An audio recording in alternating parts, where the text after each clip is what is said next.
이번 학기에 여러분들과 함께 다루고자 하는 그 내용을 이미 우리 남국장을 통해서 여러분에게 다 알려드렸는데, 내용이 우리 박봉랑 교수께서 하버드 대학에서 박사학위 논문을 쓴 건데, 카를 바르트의 역동적 성서 본문 영감론입니다.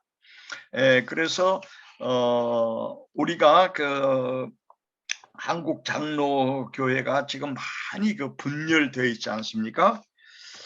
그런데 이 한국 장로교회만 아니라 독일도 마찬가지고 미국도 그렇습니다. 내가 스위스 바젤에서 공부할 때 바젤 대학에서 유명한 세계적인 교수들이 많이 강의했지만 이분들은 거의가 이제 칼발트적인 성서 영감론을 받아들인 이 신학자들이기 때문에 이들과 정반대로 극도로 보수주의적인 신학교가 별도로 바젤이 있습니다. 그래서 이렇게 칼바르트나 혹은 칼빈이나 루터와 같이 역동적인 성서 영감론을 거부하고 성서 문자 하나 또 점 하나까지도 전부 하나님이 불러주셨기 때문에 성서는 모든 면에서 완전 무결하고 오류가 전혀 없다고 하는 이 주장을 그대로 펼치는 신학교가 있습니다. 바젤도. 또 여러분 잘 아신 것처럼 미국도 마찬가지입니다. 미국도 원래 프린스턴 대학교가 미국을 대표하는 장로교 신학대학 아닙니까? 그런데 그쪽에서 이미 이 사람들도 칼 바르트를 통한 성서 역동적인 영감론을 받아들이고, 그리고서는 칼 바르트의 신학을 프린스턴 대학교도 받아들이니까 이것을 정면으로 놓고 반대하고 나섰던 메천이라든지 하지라든지 이른바 이것을 가르쳐서 이제 프린스턴 신학교의 올드 스쿨과 뉴 스쿨로 나눕니다.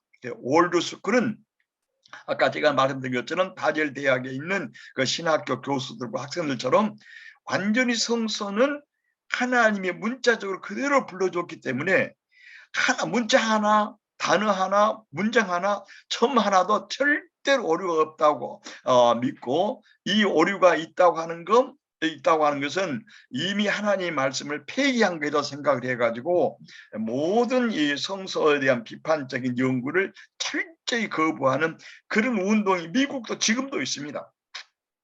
내가 이 책을 뭔가 이 바르트의 박보는 교수가 쓰신 역동적 영감론을 강의하기 전에 강의하려 하면서 새로 나오는 많은 책들을 제가 찾아보았어요. 그랬더니 2016년에 시카고에서 옛날에는 프린스턴 대학교에서 크게 분열해 나갔지만 지금은 주로 이제 침례교 계통에서 중심으로 해가지고 2016년에 세계적으로 아까 말씀드린 것처럼 성서는 문자 하나 또 단어 하나 문장 하나도 전부 하나님이 딕테이션 구술해 줬기 때문에 절대 잘못이 없다고 하는 이런 내용을 신봉하는 신학자들이 보수적인 신학자들이 240명이 모였어요.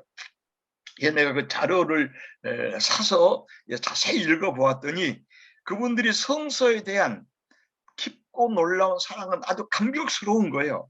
우리도 똑같습니다. 그런데 그분들이 만약에 성서가 하나라도 단어 하나라도 성서 안에 문제가 있다고 하고 틀렸다고 그러면 이미 그것은 하나님의 말씀이 아니기 때문에 정말 하늘에서 뚝 떨어진 그런 성경으로 성경이기 때문에 그게 하나님의 말씀이고 전혀 오류가 없다 하는 이제 그런 주장을 한 신학자들이 큰 심포지움을 시카고에서 했어요.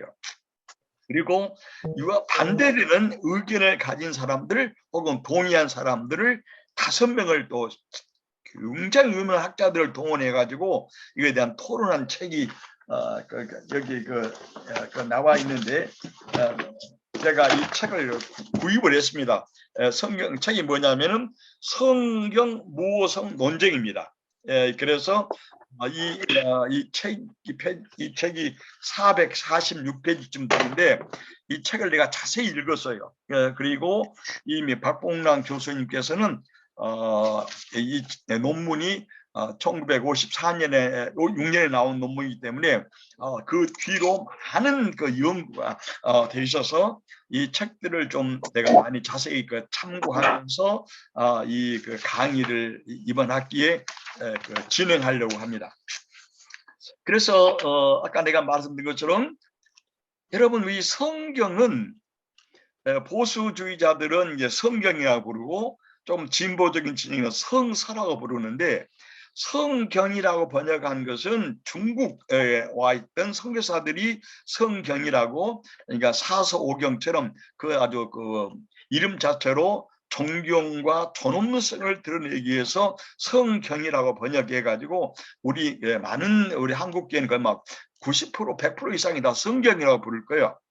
근데 일본에서는 이걸 성서라고 번역해 가지고 좀 학문적인 연구를 해보자 라는 측면에서 성서라고 이렇게 번역을 했는데, 우리 한국 교회는 거의 성경이라고 하는 이런 말을 따를 것입니다. 그러나 그 성서라고 가진 성경이라고 하든지 성서에 대한 우리들의 모든 애정과 성서에 대한 이번 사랑은 정말로 놀랍고 깊고 아름다운 거예요. 여러분, 칼바르트의 신학을 카톨릭으로 제일 먼저 소개한 분이 있습니다.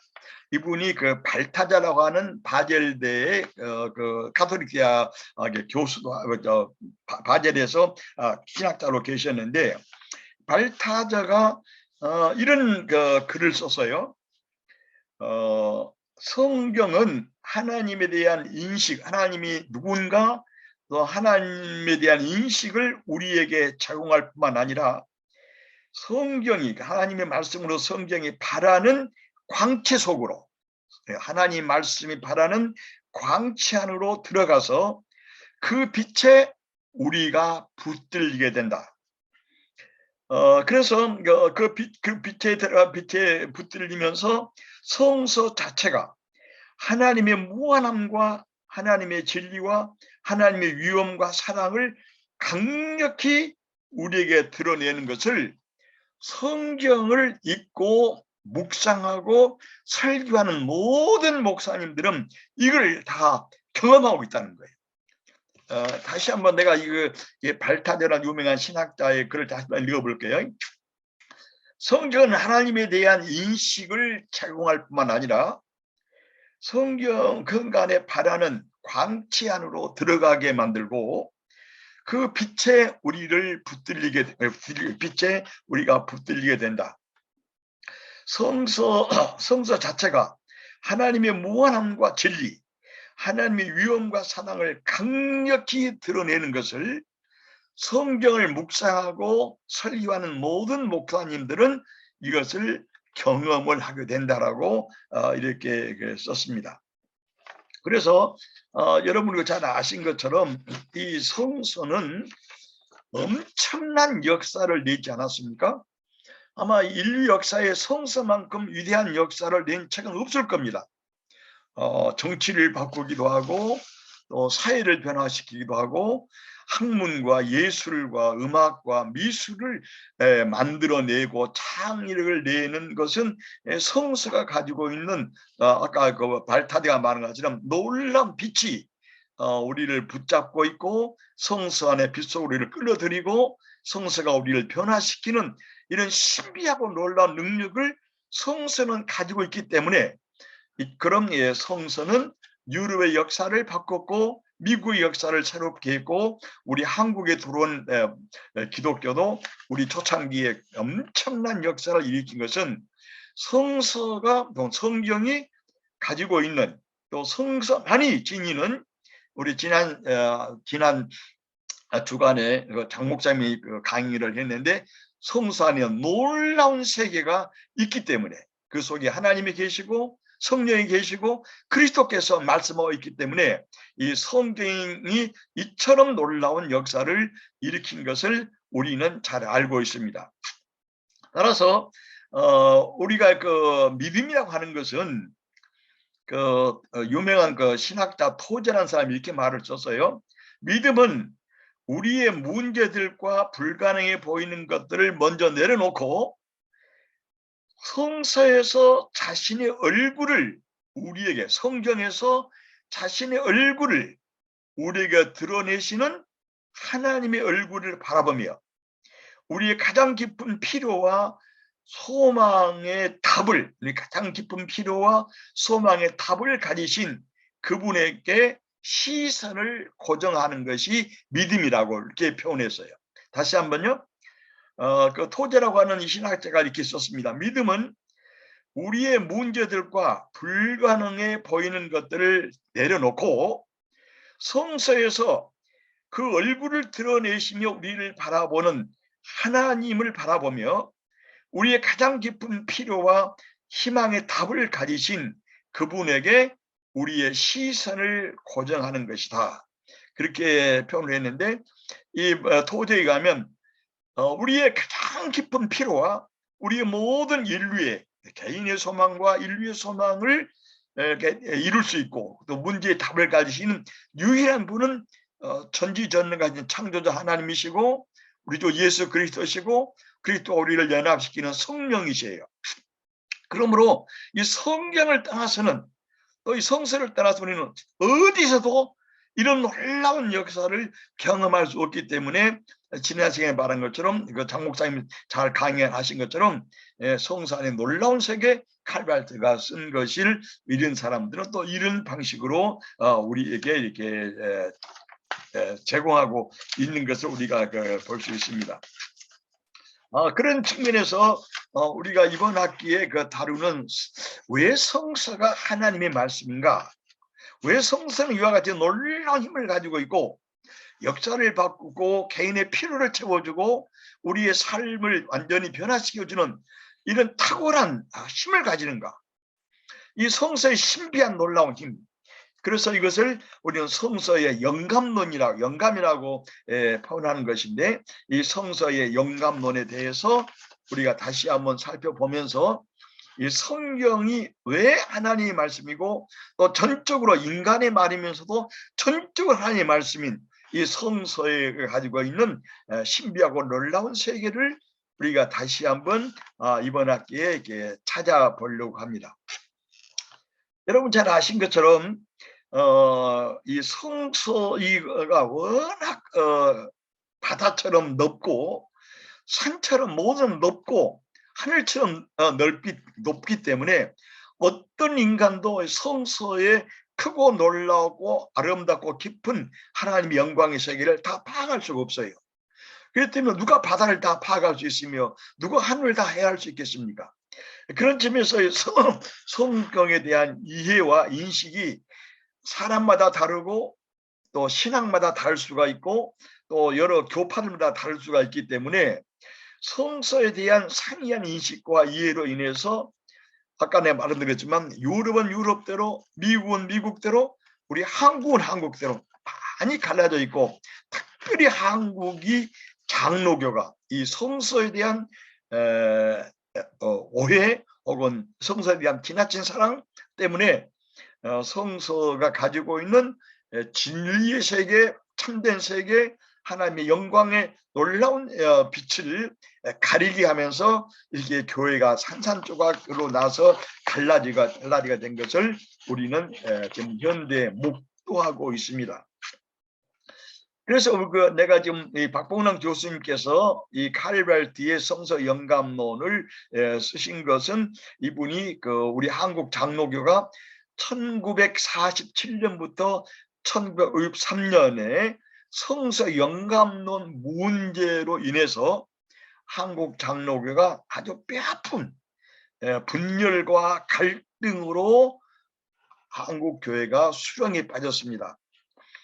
이 분열은 더구나 비극적인 민족 분단, 1953년, 53년 일어나고 있는 1950년부터 53년 민족의 큰 분단, 그리고 수많은 약 10만이 넘는 과가 생기고 과부가 생기고 집들이 다 부서지고 모든 산업시설이 완전히 망가져서 약 200만 이상이 죽은 이 민족의 분단 시기에 성서에 대한 이해와 인식의 차이로 말미암아 민족의 아픔과 민족의 치료와 민족의 민요는 아무 한국교회는 관심을 갖지 아니했고 오히려 서로 장로교에서 서로 갈등하고 몰아내고 비판하고 그래서 교단이 분열됐습니다. 이런 측면에서 한국 장로교의 성서 영감론의 이해는 앞으로 이 박봉랑 교수님 썼습니다마는 이 칼발디의 성서 역동적인 영감론이 제대로 인식이 되면 이 분열된 한국 장로교회는 또 다른 교파를 포함해서 통합할 수 있을 것이다. 그래서 우리가 남북 통일 이전에 성서 영감론부터 좀 통합하면 좋겠다고 하는 이런 깊은 애정과 아픔을 마음을 가지고 이 박사학위 논문을 쓰셨어요. 그 소론에 보면은. 그래서 이분이 그 한국 장로교회의 분열의 아픈 고통을 또 아픔을 경험하면서 미국으로 유학을 떠났습니다. 그래서 한국 장로교의 갈등과 분열의 싸움을 치유하고 한국 장로교를 통합하고 한국 교회가 민족을 위한 신앙의 깃발을 높이 달아 올리려면 성서 영감론 때문에 이렇게 분열되고 싸웠는데 이 성서 영감론이 제대로 이해가 돼서 성경이 하나님의 말씀이고 아까 발타대가 쓴 것처럼 우리를 하나님의 영광의 빛 속으로 사로잡게 만드는 이 놀라운 세계로 다시 이끌어들이는 이 통합의 길을 이 박봉남 교수님은 모색하려고 이 칼바르트의 역동적인 성서 영감론을 박사 논문으로 쓰게 됐습니다. 그래서 그분이 1952년에 미국으로 유학을 가서 1958년 하버드 대학에서 칼바르트의 성서 영감론을 깊이 연구하고 천착해서 신학 박사 학위를 얻었습니다. 그때 그 박봉남 교수님 이름 우리 강의 때 그런 말씀하셨어요. 1952년에 유학을 떠날 때 여비가 없었어요. 그때 6.25 때 무슨 달러를 어디서 구하겠습니까? 지금도 지금 어느 정도 미국 여행가 쉽지만 1952년 그렇게 민족이 죽고 200만이 죽고 살고 모든 산업이 다 파괴돼 버리고 고아 과부가 10만 명이 넘치는 거짓이 넘치는 한국 역사에서 한국 역사 현장에서 어디서 달러를 구해가지고 비행기를 구하며 여행을 떠나겠어요. 그랬는데 이 박문왕 교수님이 그때 아주 젊은 시절에 떠나셨는데 그분이 그런 말씀을 우리 강의 시간에 하셨어요. 그리고 책에도 썼습니다. 뭐라고 하셨냐 그러면 자기의 친구들이 박봉랑 교수님으로 하여금 공부를 해서 한국 신학과 한국 교회에 공헌하는 한국 교회를 갱신하는 이런 운동에 적극적으로 참여하고 도움을 주라고 하는 의미에서 그런 그 여비를 이렇게 모아서 주셨다고 그렇게 말씀을 했어요. 그래서 그분이 부산에서 배를 타고 미국으로 유학할 때 정말로 마음이 아프고 또 당시 가족들이 있었는데 그때는 유학 가면 생계가 없는 거예요. 학교에서 어려우니까 유학 간 교수에게 학교에서 생활비를 줄 수가 없어요.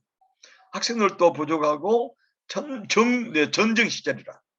그래서 이 박봉남 교수님께서 하버드 대학에 가셔서 공부하시면서 이분이 아르바이트를 하셨는데 지금도 유학 간 많은 사람이 아르바이트 하지만 식당에서 이렇게 그 서빙을 하시면서 돈을 벌어서 공부를 하셨다는데 이분이 공부를 너무 잘했어요. 그래서 교수들도 이 박봉남 교수님의 그 학문적 노력과 신앙의 감동을 받았고 이분이 박사학위 논문을 그 5년 좀 6년 가까이 이제 쓰셨는데 쓰고 나니까 식당에서 일하는 30여 명의 모든 직원들이 나서서 이렇게 말했다는 거예요. 당신처럼 성실한 분이 이렇게 열심히 공부해서 하버드 대학의 박사학위를 받다니 제3세계에서 온 한국 학생이 하버드 대학의 박사학위를 1958년에 받은 것은 그 당시만 해도 1000만 불에 해당하는 이 놀라운 공적이라는 말을 하면서 그분들이 아주 굉장히 칭찬해주고 환영해주면서 꽃다발을 수여하고 조금 그 여비를 보태줬다고 하는 그 말씀을 우리에게 하신 적이 있습니다.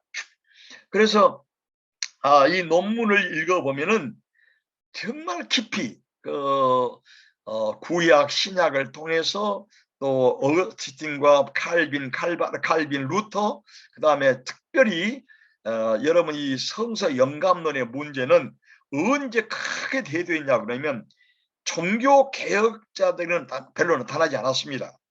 한국계 분열을 일으키는 가장 근본적인 이 신학의 운동이 아까 말씀드린 것처럼 프린스턴 대학에서 프린스턴 대학의 진보적인 신학을 반대하고 나간 매천이라든지 하지라든지 이런 분들한테 영향을 받은 박형룡이라는 분이 아주 일방적인 신학을 공부하고 와서서 우리 그 한국교회 그 김재준 박사님과 함께 큰 논쟁을 벌여가지고 신학 성서 영감론 때문에 한국교회를 분열시켰는데요.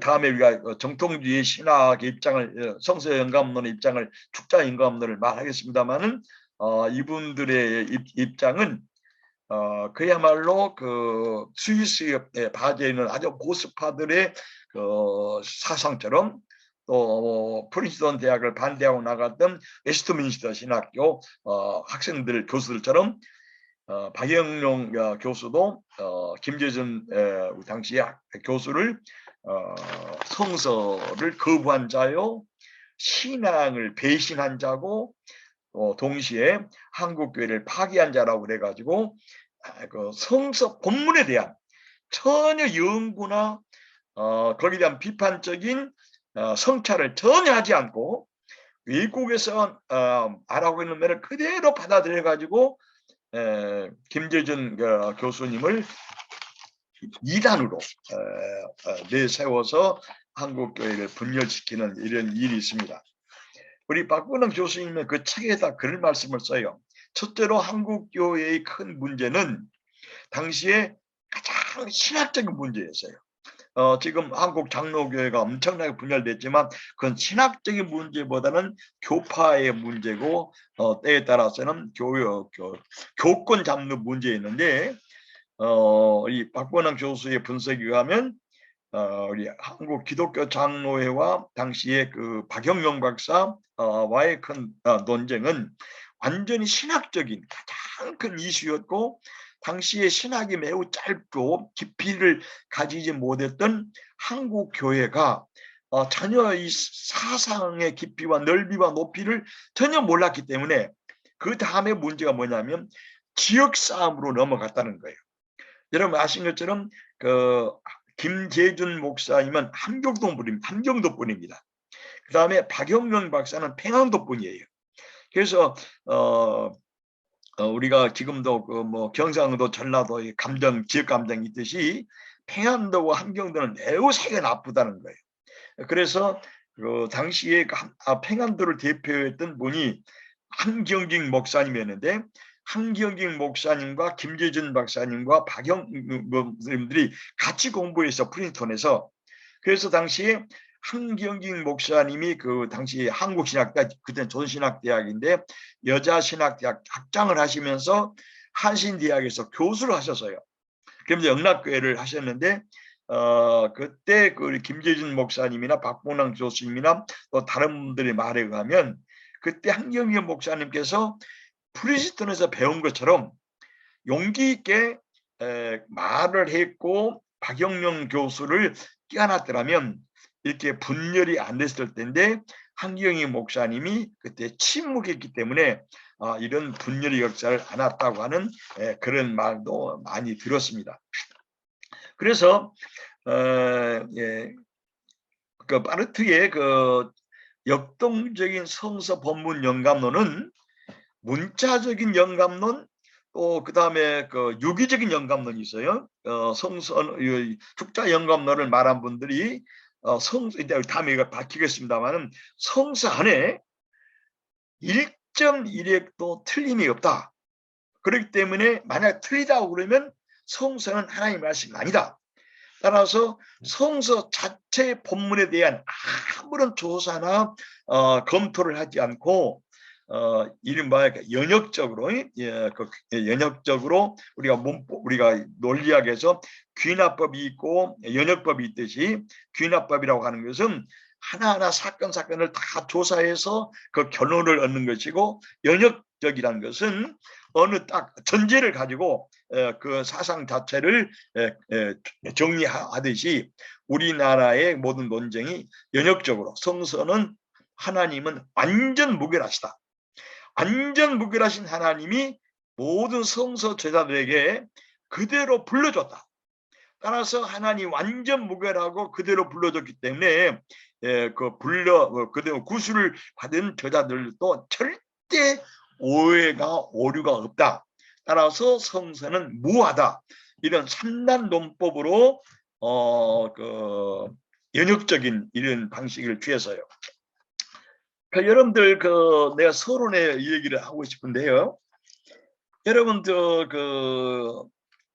솔로몬이 솔로몬이 다윗의 뒤를 이어서 등극하는 역사가 열왕기 하도 나오고 열왕기 상 20장에도 잘 나와 있고, 또 열왕기 하에도 이제 사무엘 하에도 잘 나와 있습니다. 그런데 사무엘 하에서 이런 보시면요, 먼저 다윗이 아이가 많아가지고 전혀 힘을 쓰지 못했어요. 그렇기 때문에 아도니아라고 하는 왕자가 스스로 왕이 돼가지고 나팔을 불고 왕이 돼버렸어요. 이것을 아는 예언자가 솔로몬 어머니에게 말합니다. 다윗이 살아있을 때 솔로몬을 왕이라고 후임자로 했는데 어떻게 아도니아가 왕이 됐는데, 그럴 때면 솔로몬의 생명도 위험하고 솔로몬의 어머니 생명도 바세바 생명도 위험하다.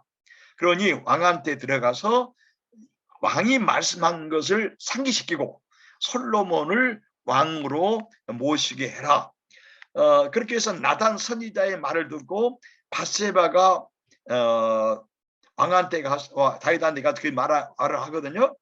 그때 이렇게 말을 하니까 나단 선지자 가서 왕이여 그렇게 말씀하지 않았습니까? 지금 아도니아가 정권을 잡아가지고 전부 넘어가고 있습니다, 나라가. 그때 힘이 많은 나이 많은 고령 다윗 왕이 나단을 부르고 모든 죄인들을 불러서 솔로몬을 다시 왕으로 모신 이 얘기가 사무엘 하에 나옵니다. 그리고 아도니아를 죽여버려요, 솔로몬이. 그런데 열왕기하 29장에 보면은 굉장히 솔로몬이 화려하게 등극합니다. 다윗 왕이 굉장한 기도를 바치고 하나님 손에 능력이 있고 권세와 위sam이며 세상의 모든 사람을 위대하고 강합니다. 주의 손에 익사하고, 그리고 우리 아들이 이제 왕이 됩니다. 굉장한 등극을 해요. 아도니 나오기도 안 해요. 똑같은 솔로몬의 등극을 전혀 다른 입장에서 성경이 말하고 있어요. 또 내가 이 얘기를 지난번에 얘기를 했습니다만은, 여러분들 다윗 왕이 인구 조사를 해가지고 인구 7만을 하나님이 징벌한 역사가 성경에 나오지 않습니까? 이것도 두 구조가 있습니다. 첫째는 하나님이 다윗에게 조사를 하라고 만들어요. 독일말 라이치텍 이렇게 막 성불을 시켜요. 그게 조사했는데 결국 하나님이 화가 나서 인구 7만을 죽인 게 나오고, 또 다른 똑같은 성경 역사에 사탄이 다윗을 아주 자극을 해가지고 인구절을 하게 만들었다. 그러면 똑같은 성경 말씀인데 어떤 것은 하나님이 다윗으로 하여금 이스라엘 인구 조사를 하게 만들었다는 것이고, 또 다른 성경에서는 사탄이 다윗을 격려해서 자극해가지고 인구 조사를 하게 만들었다. 이렇게 나오고 있어요. 여러분 민수기 14장을 볼 것 같으면 하나님께서 명령을 해가지고 이스라엘의 12지파 가운데서 대표자를 뽑아가지고 가나안을 정탐하게 만듭니다. 다 아시지 않습니까? 그 놀라운 역사 10대 2. 그래서 여호수아와 갈렙만은 절대로 우리가 이길 수 있다는 것이고 여론 반대한 역사가 나오지 않습니까? 그걸 시작을 하나님이 했다고 만들어요. 그러나 신명기 1장에서는 이 가나안 땅의 그 이런 정탐을 하나님이 시킨 것이 아니라 이스라엘의 모세가 말해요. 너희들이 내게 와서 정탐을 하라고 했지 않았느냐. 그래가지고 하나님이 아닌 이스라엘의 대표자들이 우리가 들어갈 땅이 어떻게 되는가를 알기 위해서 그 정탐하러 나가는 거예요. 또 여러분들은 이게 구약만 내가 이거 몇 가지 예를 든 건데 내가 자세히 말하는데 이거 구약에 이런 얘기가 엄청나게 많습니다. 모순된 서로 맞지 않는 내용들이. 여러분 내가 출애굽기 보면요, 출애굽기에 창세기 마지막에 요셉이가 자기 아버지와 형제들을 이스라엘 에집트로 초청한 얘기가 나옵니다. 이름까지 다 나와 있어요. 출애굽기 마지막 50장에 49장에 나오면 거기에 인구가 70명이에요. 70명을 받아들였다고 나와 있죠. 그런데 스데반의 사도행전 8장 스데반이 성령이 충만해서 이스라엘 역사를 전부 요약을 하고 뭐라고 얘기하냐 그러면 예수 그리스도를 반대하는 유대인들에게 우리 조상들이 애굽으로 넘어간 숫자가 75명이나 나와요. 그러면 어째서 하나님께서 그대로 불러주셨는데 어떨 때는 하나님이 70명으로 불러주셨고 어떤 분은 하나님 75명으로 불러주셨을까? 여러분 궁금하지 않습니까? 또 내가 다른 예를 들게요. 여러분 사도행전 7장에 이건 바울의 얘기입니다. 바울의 얘기 가운데 이런 얘기가 나오잖아요. 사도행전 9장에 사도 바울이 다메섹으로 하다가 예수를 반대하기 다메섹으로 하다가 부활하신 주님의 빛을 쐬고서는 말에서 땅에 떨어졌어요.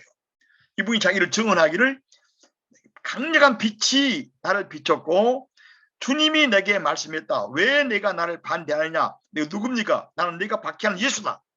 이런 얘기를 바울이 합니다. 그런데 이 바울이 간증을 3번 해요. 2번 더 해요. 사도행전 22장에 나타나는 사도 바울의 증언에 의하면 어떻게 되어 있어요? 바울이 뭐라고 하냐면 나와 같이 간 사람들은 빛도 보지 못했고 소리도 못 듣다 나와요. 한 군데에서는 바울은 자기만 소리를 들었고 빛을 보았다는 것이고 또 어떤 분들은 같이 보았다고 하다가 어떤 곳에서는 전혀 그들은 보지 못했다라고 이렇게 바울이 말하고 있잖아요. 그 다음에 여러분들 고린도전서를 읽어보세요. 고린도서 1장에 이런 말이 나와요. 하나님 나를 보낸 것은 나를 세례를 주라고 보낸 것이 아니고 나에게 복음을 전하러 보낸 것이다. 내가 고린도 교회에서 세례 준 사람 딱 2사람이 나와요. 그런데 그 다음 주에 또 2사람을 세례를 또 줬다고 나와요. 그러면 사도 바울도 어떤 경우는 이렇게 말하고 저렇게 말하는 그 의식이 기억이 희미했지 않았을까? 이 성서 본문 연구한 사람들은 이걸 엄청나게 많이 연구를 합니다.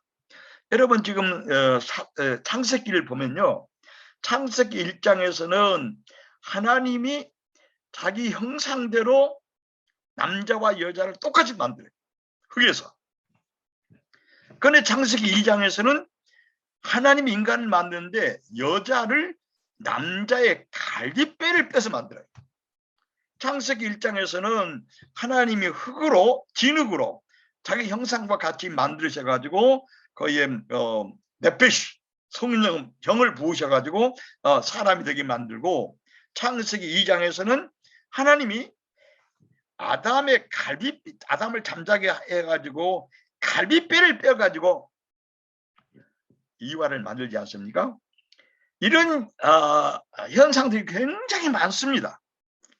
그건 내가 말씀드린 것처럼 성서에 대한 애정과 사랑이 너무 깊고, 또 동시에 성서는 완전 무결한 절대 잘못이 없는, 내적으로 외적으로 시종일관한 하나도 잘못이 없다고 하는 것을 증거, 이것은 이들을 성서를 연구하지 않고 보지도 않고 하나의 연역적으로 하나님이 완전 무결하시고 하나님은 의로우시니까 성서를 쓰도록 불러줬고, 부름받은 성서를 쓴 제자들도 하나님이 완전 무결하게 했기 때문에 성서는 완전 무효하다. 그러므로 성서는 하나님의 말씀이다 라고 말하는 것이 이른바 축자적인 영감설이요, 때에 따른 그 전적 영감설이라고 이렇게 말하는데, 이걸 말하는 사람은 우리나라 사람도 아니고 미국 사람도 아니고 17세기에 쿠벤스트라고 하는 루터의 가장 그 보수적인 학자로서 또 우리 개혁신학에 크게 공헌 세운 쿠벤스트가 이렇게 썼습니다. 이 박근혜 선생도 그 책을 썼는데 나도 그 책을 읽어보니까 쿠벤스트는 이렇게 말을 썼어요. 그 책에 보니까 성서는 지리학이나 생물학이나 천문학이나 또 어떤 역사에도 1점 틀림이 없다. 그렇기 때문에 성서는 하나님 말씀이라고 하는 이 축자 영감서를 쿠벤스트가 썼는데, 여러분 내가 한번 이런 말 했습니다. 여러분 그 잠언 4장인가를 보면요, 이런 말 나오잖아요.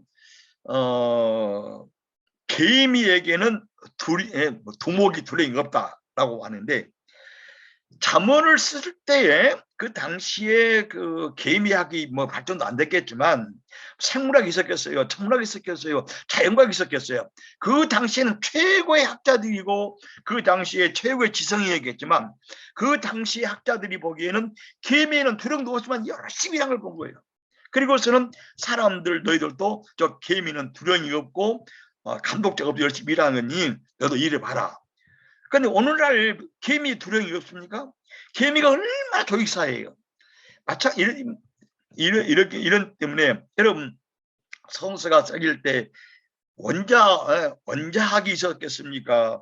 물이 H2O라고 하는 이런 분석이 있었겠어요? 화학기가 있었겠어요?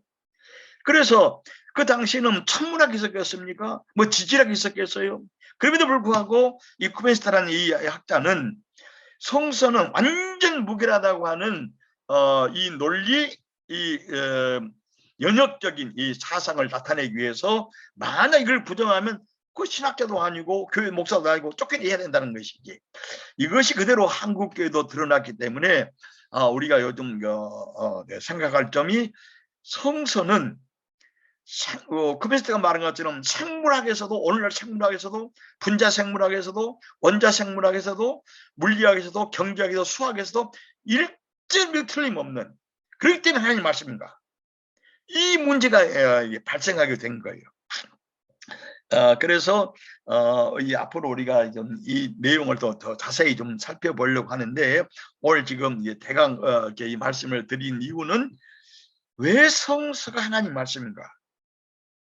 왜 우리는 성서에서 아까 여러 학자들이 쓴 것처럼 토저가 말한 것처럼 성서 안에서 절대로 우리 당을 볼 수 없는 하나님의 놀라운 얼굴을 왜 보는가 말이에요. 발타제가 말한 것처럼 왜 성서를 읽을 때, 성서를 묵상할 때 성서 안에서 우리는 놀라운 영광의 세계로 왜 끌려가는가 말이에요.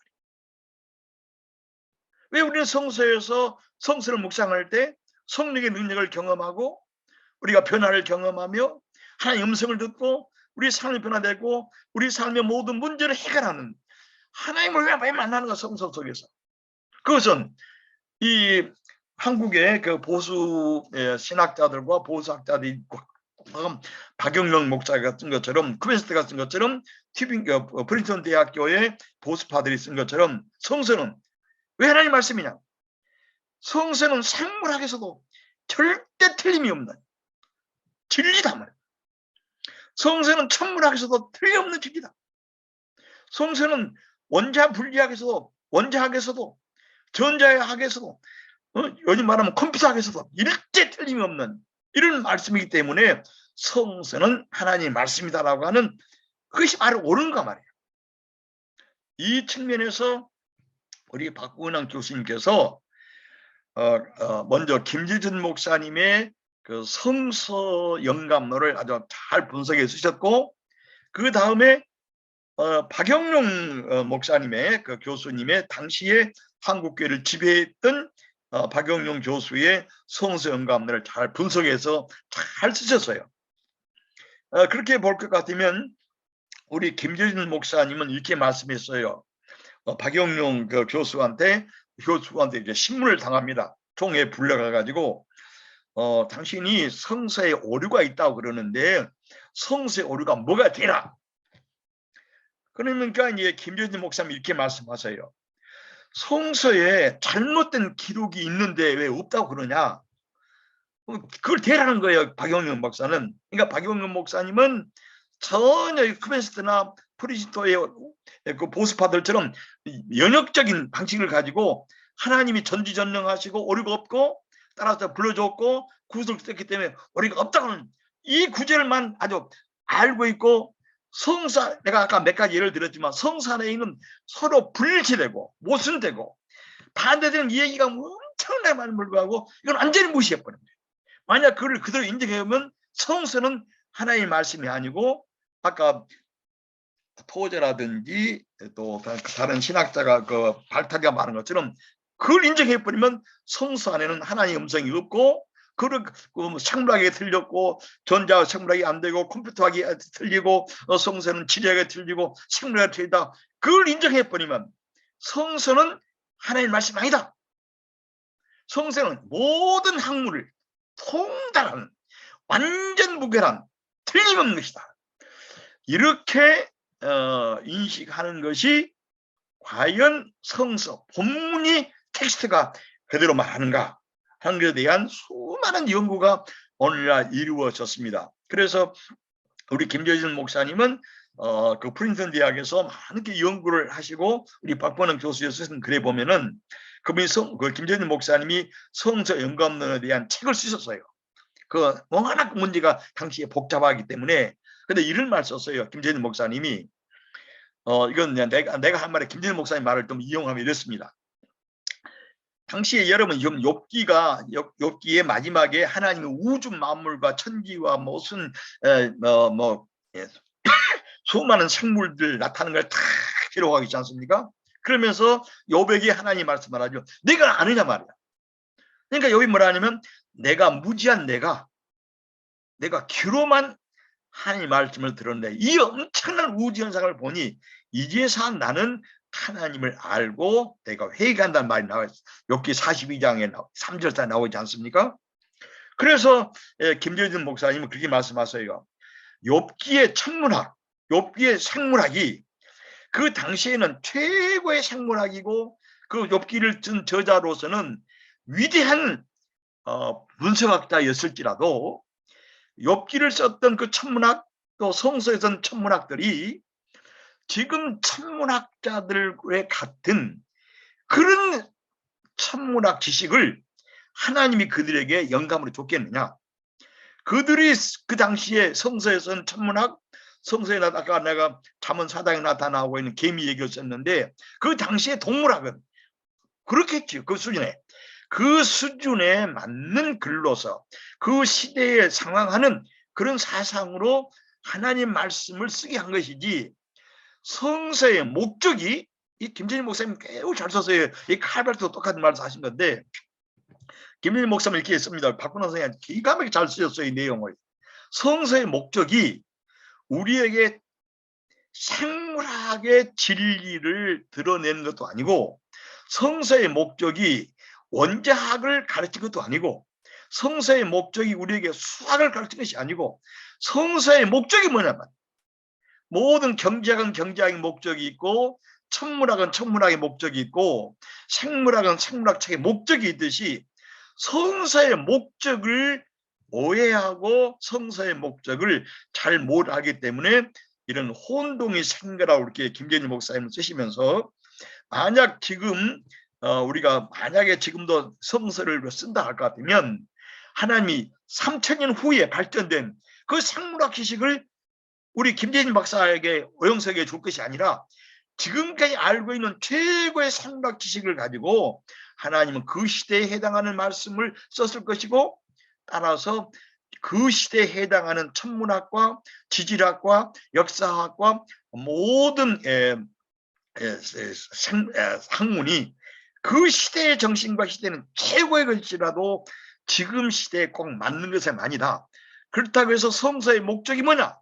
성서의 목적은 아까 우리 박근홍 선생님이 잘 기록하셨는데, 성서의 목적은 하나님께서 예수 그리스도를 통해서 우리를 구원하시려고 하는 계시 행동을 우리에게 제시한 것이다. 성서의 목적이 일반 모든 학문의 진리를 우리에게 제시한 것이 아니고, 목적이 일반 학문의 지식을, 완전무결한 지식을 제시하는 것이 아니라, 성서의 유일무이한 목적은 하나님이 예수 그리스도를 통해서 모든 인류를 죄와 사망에서 구속하시려고 하는 하나님의 계시 행동을 우리에게 제시하려고 하는 것이 성서 목적이기 때문에, 이런 측면에서 우리 김재희 목사님 굉장히 명쾌한 말씀하셨어요. 성서는 1.1획도 틀림이 없다. 예수님께서 그 산상설교에 구약의 1.1획도 틀림이 다 이룬다 하신 말씀처럼, 이 하나님이 예수 그리스도를 통해서 모든 인류를 죄와 사망에서 구원하시고 하나님과 화해 일으킨다고 하는 이 목적이 성서의 가장 근원적 목적이기 때문에, 이 면에서는 창세기 1장부터 시작해서 계시록 22장에 아멘 주여 오시옵소서 말까지 1점이 틀림이 없다. 이 김재진 목사님의 아주 명쾌한 해석이고, 이거를 박근홍 선생님이 잘 쓰셨어요. 여기에 대해서 박용룡 박사님이나 아까 내가 말한 것처럼 2016년 시카고에서 침례교 신학대학 교수를 중심으로 해가지고 240명이 이 성서 문자 전적 영감서를 아주 강연했는데, 어떤 분도 여기에 대한 질문에 대답한 사람이 없어요. 그다음에 아까 2016년 시카고에서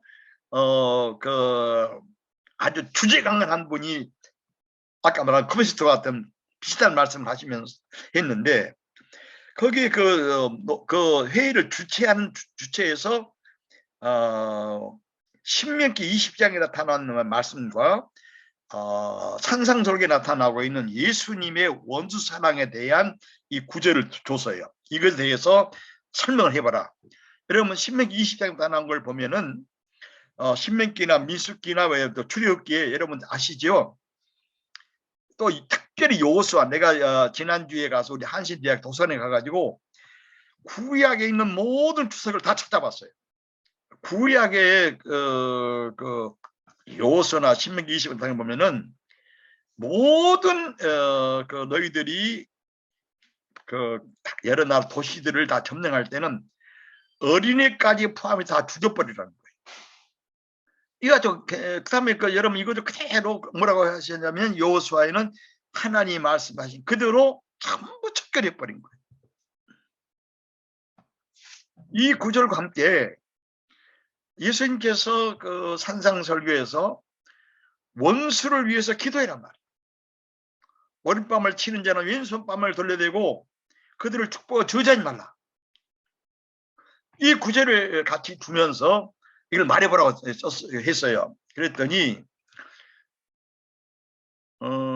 이거에 대한 많은 논쟁을 했어요.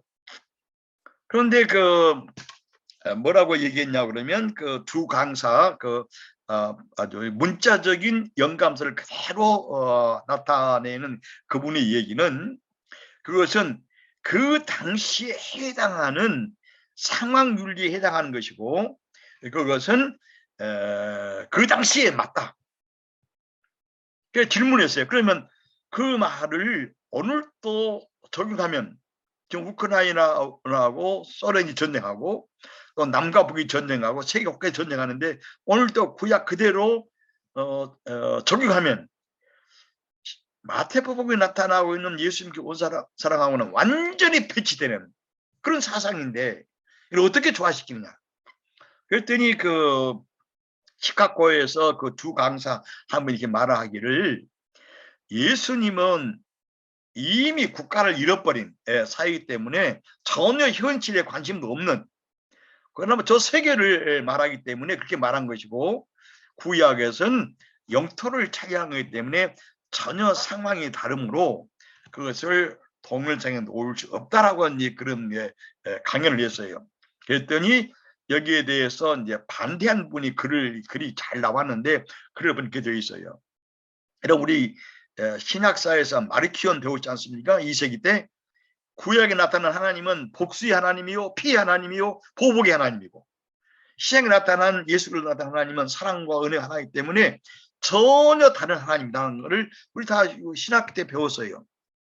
그러면서 그 보수파의 주장에 반대하는 사람의 강연을 이렇게 되어 있어요. 아무리 그것이 그 상황윤리고 그 당시의 역사를 땅을 차지하려고 하는 그런 성이 있을지라도, 오늘날 우리는 그 성경 말씀을 그대로 하나님의 말씀이라고 그런다 그러면 그 말씀을 우리 현실의 지배에 절대로 적용할 수 없다. 따라서 그것을 우리는 보편타당한 하나님 말씀을 말하는, 성경 말씀 하나가 전부 하나님 말씀을 하는 것은, 우리가 이런 면에서는 우리가 비판적으로 그 시대의 상황을 따라서 다시 연구해 가지고 분석을 해야지 문자적으로 그 하나님 말씀을 말할 수 없지 않느냐, 이제 그런 얘기를 했고, 또 이런 말도 했어요. 말한 그 성경에 있는 모두가 전부 하나님이 불러준 것이고 성령의 감동이라고 이렇게 주장하니까 그 반대한 분의 글이 이게 나와요. 이게 참 재밌는 그 내용인데요. 그러면 다윗이 우리아의 아내하고 그 간음하고, 우리아가를 불러들여서 자기 아내와 잠자라고 뭐 3번인가 2번인가 다 밥을 갖다 주고 다 해도 안 하니까 결국 우리아를 죽이라고 다윗이 편지를 쓰는데, 요압 장군의 다윗이 편지 쓴 것도 성령이 불러준 것이냐 말이야. 그러니까 그 반대한 사람이 더 이상 대답을 못하는 이런 그 문제가 드러난 것을 보면서, 왜 우리가 성경이 하나님의 말씀이냐 하는 것을 새삼스럽게 다시 인식하고 분석하고 깨달을 필요가 있다 하는 것을 우리가 볼 필요가 있습니다. 그래서요, 여러분들 내가 지난번에 우리 한 학기의 그 강의야 그 내용을 알려달라고 해서 내가 이렇게 썰려줬는데, 혹시 여러분들 보셨는지 모르겠는데, 그래서 성서 영감설의 분쟁의 상이한 두 설이 있어요. 아까 말한 것처럼 쿠베스트 같은 것처럼 지리학에서, 생문학에서, 천문학에서, 분자학에서, 원자학에서 절대 다 옳다.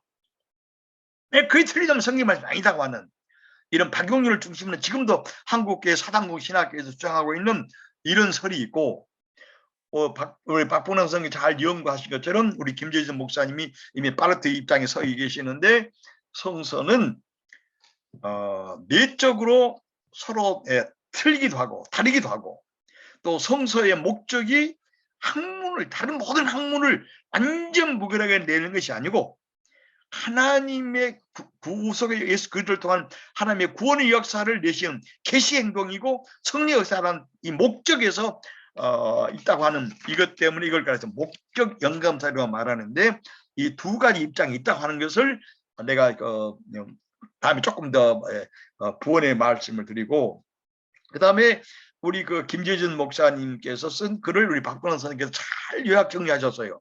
그래서 성서 비판의 의의와 그 결과와 성서 영감과는 무엇을 말하는가를 이렇게 쓰고 있습니다.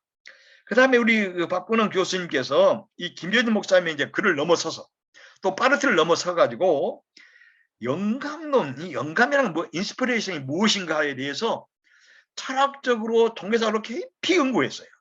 그래서 이 책을 보면 필로의 영감론, 바울의 영감론, 역사적 교회에서 발전된 19세기의 발전론, 오늘의 요청으로서 어떤 것이 올바른 성서 영감론인가 것을 이 박봉남 교수께서 잘 분석한 내용이 있습니다. 그 다음에 이제 아까 내가 잠깐 말씀을 드렸습니다만은 그 박봉남 교수님께서는 한국 교회가 이렇게 분열된 가장 큰 이유가 나는도 선교사들의 작용도 들어 있습니다. 그래서 그 일제시대 선교사들이 다 미국으로 들어가 버리고, 그다음에 6.25 때 다 들어가 버리고서는 한국에 남아 있는 미국에서 아주 보수 문자 인간을 받아 있던 그 진영과 우리 김재준 목사님을 죽이지만 칼발트적인 영감서를 가렸던 이 분들이 남아서 때문에 더 이상 두 사이에 서로 화해시킬 수 있는 면이 없다고 하는 그런 측면에서 한국에서 이 성서 영감론에 대한 문제가 있었다고 하는 것을 박근홍이 쓰시고, 민족 해방과 국토 분단을 이렇게 보시면서 매우 가슴 아프게 쓰셨어요, 우리 박근홍 교수님께서. 그러면서 우리 박근홍 교수 우리 해방 운동이나 독립 운동 하신 분은 아니지만 그분의 심정과 그분의 사상은 한국의 통합과 통일과 해방을 향한 강렬한 열망을 가지고 계세요. 그래서 우리 아까 말씀드렸지만 국토 분단, 이 통일되기 이전에 한국 교회가 칼발트적인 역동적인 선거 영상론으로 우선 장로교면이라도 통일되어야, 우리가 북한에 가서 만약 통일된다고 그러면 이 같은 비극적인 그야말로 이 교회의 분열은 막지 않겠느냐 하는 것을 눈물로 호소한 글이 나오는데 참 감동 깊게 쓰셨습니다. 그 다음에 이제 마지막에 5장, 6장, 7장에서는 성서 영감, 파르트 성서 영감을 아주 잘 연구하셨고, 나도 우리 칼바르트의 거의학을 다 우리 지난번 다 번역해 냈는데, 우리 김재진 박사님이 노력하셔가지고 4년 전인가요? 칼바르트의 도그마틱 교의학이 출판돼서 여자대학에서 큰 잔치를 했습니다. 우리 김재진 박사님이 모든 걸 다 계획하셔가지고 우리 김명룡 박사가 와서 강연했고, 승리하게 김영한 박사가 강연했던 것이 참 감동스러웠고, 또 어떤 번역자에 나와서 10분간인가 15분간 번역한 것이 책으로 나와 있었는데 김재진 박사님의 공헌이 컸습니다. 그런데 거기에 1권이 하나님의 말씀 영감론인데 이것을 박봉남 교수님이 연구하신 거예요. 나도 지난 1년 동안에 성서 영감론 책을 자세히 읽어봤어요. 그래서 이것에 대해서 한번 우리가 더 깊이 있게 공부하려고 하는 것입니다. 그 다음에 7번에 가서는 자유주의 신학의 아버지로 불린 슈라이마흐의 영감선이 있어요. 나도 이 다른 책을 보니까 특별히 슈라이마흐는 예수 그리스도의 부활과 십자가를 부정합니다. 슈라이마흐는 예수님이 인간의 죄를 위해 십자가를 했다는 건 그럼 사리에 맞지 않는 거예요. 그리고 예수가 부활했다는 것도 자기 신학 입장에 맞지 않는 거예요. 그래서 슈라이마흐는 예수가 십자가에서 피 흘리고 그냥 무시 상태에 있다가 군인들이 빈틈을 이용해서 십자가에 내려와서 바닷가로 걸어간 것을 제자들이 보고서 부활했다라고 하는 이런 생각을 한 사람이에요. 그렇기 때문에 영감도 정통주의와 다르고 칼빈으로도 매우 다른, 오늘 말하면 매우 자유분방한 이런 영감론을 가지고 있습니다. 이것은 다음에 다시 한번 볼 것인데, 이에 대해서 바르트가 다 연구하고 바르트가 슈라이마흐의 성서 영감론에 대한 비판한 내용을 우리가 다시 한번 보게 될 것이고, 바르트가 보려고 하는 성서 영감론의 근거로서의 신앙, 객관적 성령의 증거, 영감의 성서적 개념, 그 다음에 본문 영감을 굉장히 잘 쓰셨어요. 어떻게 그렇게 지금부터 한 40년 전에 그렇게 깊이 있게 공부를 하셨는지 놀라울 정도입니다. 우리 후학들이 아주 이 박봉남 선생님의 글에 보면은 매우 미흡하고, 이전에 김재진 박사가 말씀한 적이 있습니다만 우리를 가르쳤던 스승들은 공부를 철저히 잘하신 분들이에요. 이분은 인문학도 참 많이 하셨어요. 박근홍 교수님은 칸트를 순수적 비판을 굉장히 공부하신 분이에요. 그리고 문학책도 많이 읽으셨어요. 그렇기 때문에 이분의 설교를 보면 매우 풍성해요. 성령의 감동도 풍성하시고 신학글도 풍성한 것은 이분이 가지고 있었던 준비했던 여러 인문학적 깊은 공부, 철학적 공부가 크게 여기에 작용했다고 봅니다. 그래서 우리가 그 학기를 공부한다고 하는 것은 매우 의미 있는 신학자의 사상도 보면서 우리가 왜 성서를 하나님 말씀으로 이해하고 어떻게 봐야 될 것인가 하는 것을 다시 한번 깊이 천착하고 배우게 되는 그런 계기가 되리라고 이렇게 생각을 합니다. 네, 마지막으로 내가 한마디만 더 하고 내 말을 마치겠습니다. 여러분, 그 성경은 자석처럼 끌어당기는 힘을 가지고 있어요. 나는 매일 성경을 아침에 구약 6장, 신약 3장을 읽습니다. 그리고 저녁에 구약 2장, 저녁에 구약 4장, 신약 2장을 읽어요. 그래서 성경을 수십 번 통독했어요. 읽을 때마다 이 성서는 나를 정말 자석처럼 끌어당기는 놀라운 힘을 가지고 있어요. 아까 여러분 발타자 말을 했지만 성서를 읽을 때마다 하나님의 영광의 광의에 휩싸여요. 왜 그럴까? 이 성서학에는 신비한 비밀이에요. 지난 주일에 장 목사님이 강연한 것처럼 성서 안에 놀라운 세계가 있기 때문에 파르트는 성서 놀라운 세계 이런 말을 합니다. 성서 안에는 우리를 휩쓸고 가는 강물이 있어요. 우리 사상을 휩쓸고 가고 우리의 생각을 휩쓸고 마음을 휩쓸어 가고 우리를 무한한 영광의 세계로 휩쓸고 가는 놀라운 생명의 강물이 성서에 흐르고 있어요. 그렇기 때문에 이 성서를 읽을 때마다 자석처럼 우리를 끌어당기는 힘을 가지고 있어요. 그래서 전기가 흐르는 상태에서 전선을 고치는 전기기사처럼, 여러분 전기가 흐르고 있는데 전선을 고친다고 그러면 전기가 찌릿찌릿 몸을 찌르지 않겠습니까? 이 전기가 흐르는 상태에서 전선을 고치는 전기기사가 된 듯한 느낌을 우리는 성서에서 받습니다. 성서 아니고서는, 성경 아니고는 이런 느낌을 받을 수가 없어요. 왜? 성서 안에 놀라운 세계가 있기 때문에. 아까 발타가 말한 것처럼 성서 안에서 우리는 하나님이 광채 안으로 끌고 들어가는 그 빛이 휩쓸고 빛에 붙들게 되면 그런 거예요. 이것이 성서 자체가 가지고 무한한 힘과 진리와 하나님의 영과 사랑을 성서가 아주 강력하게 우리에게 비치고 있고 드러내기 때문에 우리는 성서를 읽고 묵상하는 사람들은 다 경험을 통해 이걸 다 알게 되어 있어요. 그래서 하나님께서 성서를 통해서 그 자신을 드러낼 때 그 말씀이 끌어당기는 아주 엄청난 힘에 우리는 붙들림을 받는 걸 깨닫습니다.